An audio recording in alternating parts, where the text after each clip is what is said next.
KD प्रयास academy. और आज की जो वीडियो है वो क्लास 7th एनसीईआरटी की का चैप्टर 1 है, जो कि आज से मैं स्टार्ट करने वाली हूँ।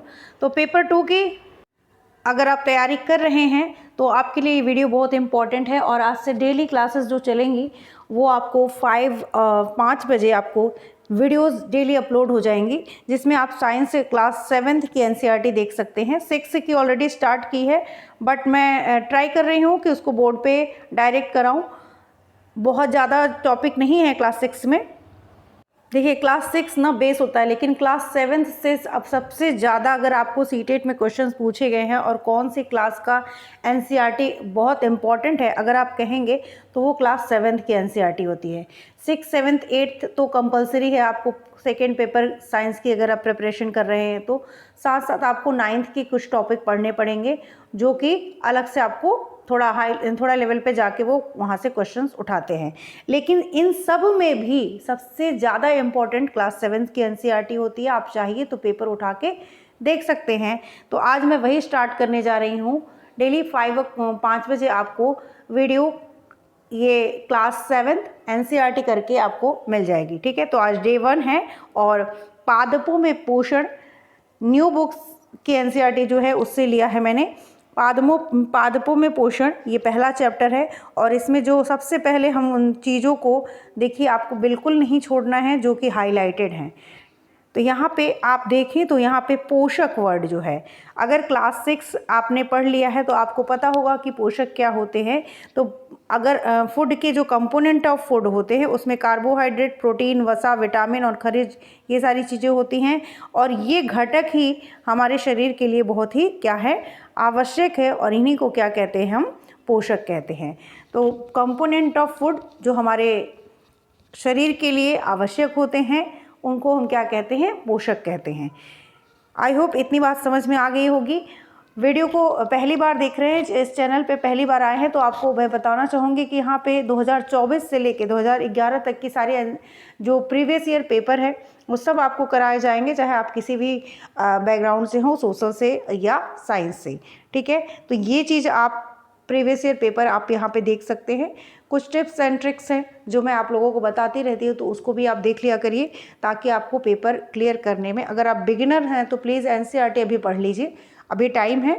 बाद में किसी भी तरीके की अन्य चीज़ों को आप उठाइएगा, लेकिन एनसीईआरटी ज़रूर पढ़िए। सभी जीवों को यहाँ से देखते हैं, सभी जीवों की को भोजन की आवश्यकता होती है। पौधे स्वयं के लिए भोजन बना सकते हैं, परंतु मानव सहित कोई भी प्राणी अपना भोजन स्वयं नहीं बना सकता है। तो क्या है, प्लांट जो है स्वपोषी होते हैं, वो सूर्य के प्रकाश, कार्बन डाइऑक्साइड और वाटर की हेल्प से अपना भोजन यानी कार्बोहाइड्रेट का निर्माण करते हैं, जिसको हम फोटोसिंथेसिस कहते हैं। और इसी कारण जो प्लांट होते हैं वो कैसे होते हैं, स्वपोषी होते हैं, यानी अपना भोजन स्वयं बना सकते हैं। लेकिन जो मनुष्य है या कोई अन्य प्राणी है वो अपना भोजन स्वयं नहीं बना सकता है। वे डायरेक्टली और इनडायरेक्टली किस पे डिपेंड करते हैं, अपने आहार के लिए प्लांट्स पे डिपेंड करते हैं। वे पादपों अथवा पादपों का आहार ग्रहण करने वाले जंतुओं से अपना भोजन प्राप्त करते हैं। अतः मानव तथा अन्य प्राणी प्रत्यक्ष अथवा परोक्ष रूप से किस पे डिपेंड होते हैं, प्लांट्स पे डिपेंड होते हैं, ठीक है। अब इसी टॉपिक को वो क्वेश्चन में कई तरीके से बना के, कई क्वेश्चन इसी पे बनाए गए हैं, लेकिन उनके पूछने का जो तरीका है ना वो अलग अलग है।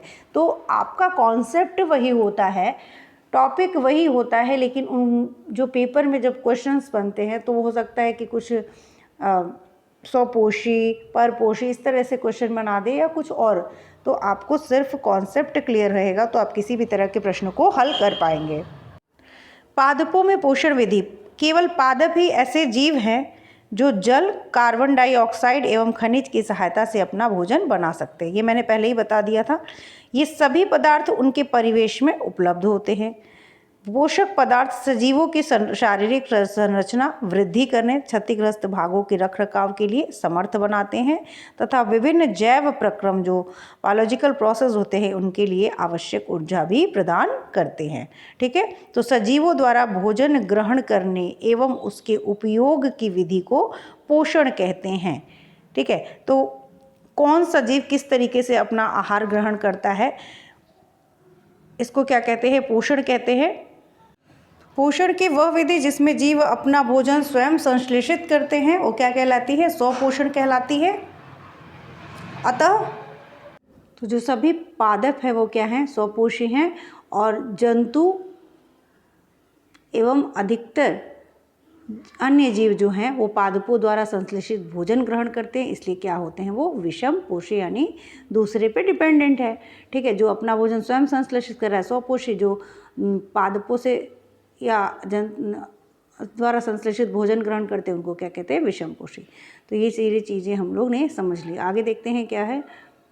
ये सब चीज़ें आप लोग जानते भी हैं, बट एक रिवीजन की ज़रूरत है। और हो सकता है कि कुछ ऐसी चीज़ें हों जो आप ना जानते हो, तो पूरा चैप्टर को पढ़िए, पूरे चैप्टर को देखिए कि कहाँ क्या लिखा गया है।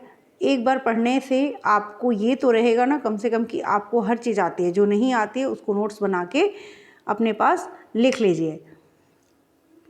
हम पूछ सकते हैं कि पादपों की खाद्य फैक्ट्रियाँ कहाँ स्थित होती हैं? क्या भोजन पादप के सभी भागों में निर्मित होता है अथवा कुछ विशेष भागों में? पादप अथवा परिवेश से कच्ची सामग्री किस प्रकार प्राप्त करते हैं? खाद्य फैक्ट्रियों तक इसका स्थानांतरण किस प्रकार होता है?